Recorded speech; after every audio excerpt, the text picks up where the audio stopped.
Hello and welcome to Weekend Investing Daily Bytes. We are shooting episode 264 on 20th of July. And today I'm going to show you how rotational momentum is quick to recover from the bottoms when the market makes, and how absolute versus rotational momentum, the difference can be very stark at the turns, and I'll showcase that in the video today. The market continued the strong rally that it has had in the last many sessions. It opened with a huge gap up and maintained that gap largely during the day. IT stocks, which were recovering in the last few sessions, gained more, 2.93% more. And for the week now that they have gained 4.4%. FMCG stocks also up on the back of good volume growth, unexpected volume growth at Hindustan Levers.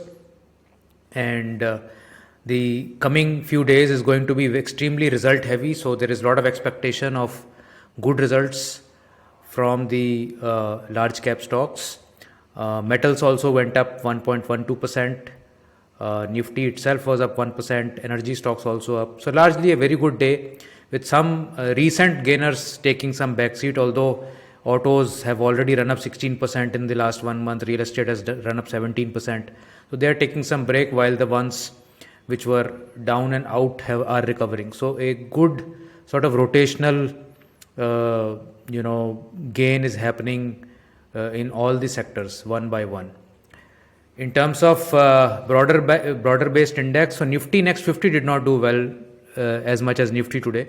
Nifty largely because of Reliance Industries, ONGC, government reducing that export tax on refined products.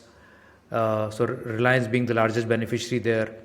CNX 200 also was up 0.85%. Small caps up 0.6%. Mid and small cap up marginally at 0.27%, and Nifty Next 50 at 0.18.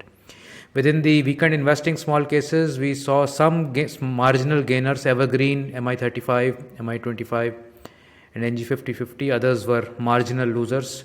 So not really a very decisive trending day for weekend investing stocks. You can see the heat map here for the day. Nifty up 1%, but TCS up 3%, Infosys up 2%, HCL Tech up 3%, Tech Mahindra up almost 4%, Reliance up 3%, ONGC up 4%. So very good gains coming here, and State Bank giving a very good support at plus 2%. And you also had some pharma stocks, Cipla plus 2%. And the losers you can see here: HDFC Life, after yesterday they came out with the results, minus 2%. Mahindra taking some profit at minus 2%.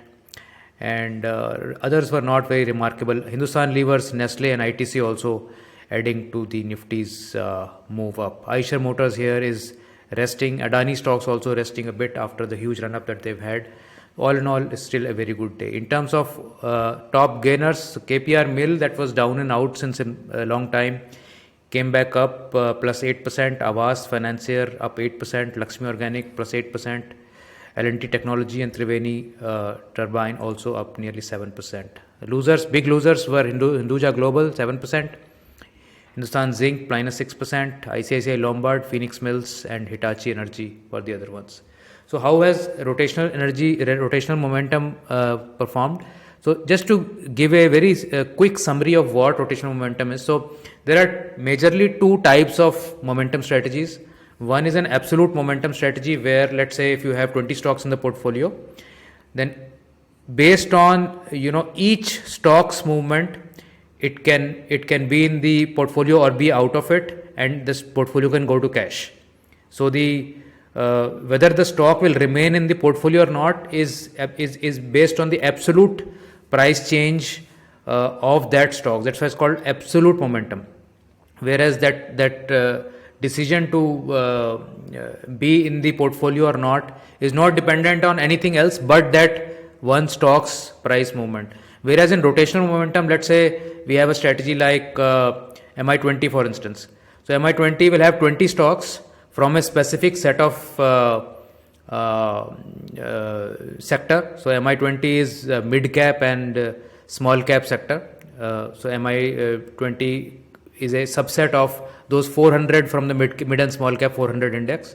Now within that 400 index, there is a ranking based on the whatever is the strategy, and then the strategy will pick up the top 20, and then every week, depending upon the exit criteria of the strategy, either those stocks will get churned. Some stocks may come in, some stocks may go out, but it will never go to cash. So it is always, the stocks in these portfolios are always relative to each other. So if all are falling, even then the ones which have least fallen will come in the portfolio. Whereas in absolute strategy, if stock is falling and below its whatever exit strategy, exit plan it has, it will go to cash.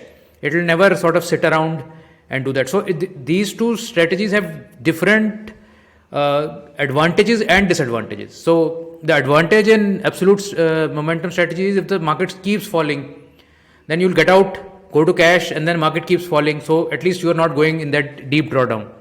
But then when the market starts to rise, it will not pick up the stocks until it has risen quite a lot and the momentum is totally established. So there can be a very big lag in terms of the recovery from the bottom.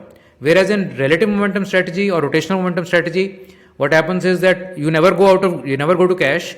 So this portfolio will bleed along with the index as it comes down. But as soon as the index turns up, the recovery also will start very fast. And that's what we want to sort of show here, that in these four strategies, which are also our most prominent strategies currently, the most loved by our subscribers is NNF10, which is 10 stocks on Nifty Next 50 index. This is up 14.75% up in just 1 month. The underlying benchmark is up 12%. MI Evergreen, which is a CNX 200 plus a gold hedge strategy, which is based on CNX 200 stocks, is up 11.4%. CNX 200 is up only 8%. Then MI20 is up 12%, and the underlying benchmark is up 12.6%. So just about there, slightly lagging. And MI35 is up 11.6% versus small cap 250 at 12%, also slightly lagging. So this is the performance in just last 1 month. Now over the last 1 year, what they have done, Nifty NNF10 is up 17% over the last 1 year versus its benchmark at 5.69.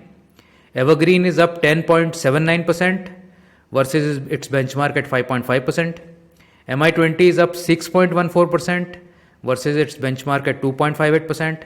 And MI35 is 3.2% versus its benchmark at -3%. So all strategies of rotational in nature have done very well in the very short term also and over a 1 year period also. Absolute strategies, of course, take a much longer time to sort of come back once they go into cash, but then over a longer period of time they also perform very well.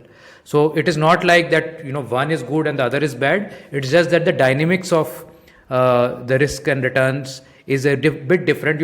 In rotational you'll get more drawdown but faster comeback, and in absolute you'll get a lesser of a comeback in terms of this. So I'm also doing a Twitter Spaces with Anshuman Sharma tomorrow.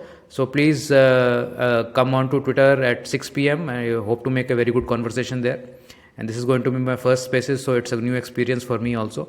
So hope to see you there. Thank you so much for watching this, and please do share it with your friends and family, and do give a like to this channel. Thank you. Bye.